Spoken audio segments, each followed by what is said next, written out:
Are you struggling to teach your new puppy to do their business outside and stop making a mess in the house? Watch this video.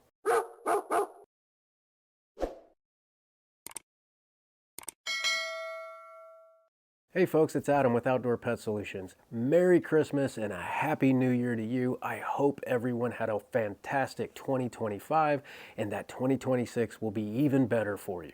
Some of you may have gotten a new puppy for Christmas, and the first thing on everybody's mind when you bring home a new puppy, the housebreaking or house training. This is where you're teaching your dog to do their business outside rather than inside your house. And there are so many different tactics on how to accomplish this on the internet that it can become a bit overwhelming. So I'd like to tell you some of my favorite techniques on how to teach a dog to go outside to do their business, and some of the techniques that I would probably stay away from. One of the products out there that people will end up buying when they have a new puppy at the house are something called pee pads or puppy pads. These are these absorbent pads that you're going to teach your dog to do their business on that pad inside your house. And although this may seem like a good idea at first to kind of isolate the incident to that one area, it can lead to teaching your dog to do exactly the opposite of what you're setting out to accomplish, and that is to do their business inside the house. These pee pads are very soft and pliable because they're made to absorb the urine. And by doing so, you're teaching your dog that these soft surfaces are where they need to do their business. And so if you have carpeted areas inside your home, they're more than likely going to use those areas as well, not just the pee pad. Our dog Sadie, a purebred Shih Tzu that we had for almost 13 years, who passed away a few years back, we had the most difficult time teaching her not to do her business on the carpet in our home. And that's because the breeder was using these pee pads for all their puppies. So every time she would step out of the kitchen, the hard surface area, into our living room, she would find a nice place to squat and do her business. So breaking her of this habit was challenging for us. And I'll get to the ultimate conclusion and what solved all the problems at the end of this video. But the takeaway from those pee pads was avoid them at all costs. And if you happen to adopt a puppy that's been trained on the pads, you're going to need to go through a process to break them of that habit. So the process that I like to use is a combination of crate training and leashing. So what this means is you need to invest in a crate that is no bigger than your dog's ability to stand up, turn around, and lay back down. If you get a much larger crate than that, they're going to end up doing their business in the corner of that crate. What you're trying to do is get them to hold their bladders until you're ready to take them outside to do their business. So keeping them in the crate is key. Now, when they're outside of the crate, but you're not taking them outside, you need to keep them leashed.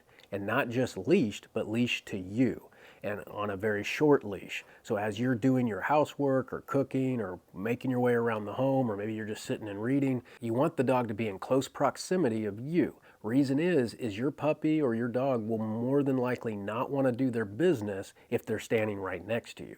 So keep them close by at all times if they're outside of their crate but inside the house with you. So a lot of folks will tie that leash around their waist and tether the dog so that they're hands-free and they can go about their day. And then you'll take periodic opportunities to take your dog outside and allow them to relieve themselves. And as soon as they do, you need to praise, and love on them. Make a big deal about it. Go nuts. Very excited. Show them that you are just so thrilled with the fact that they did their business outside.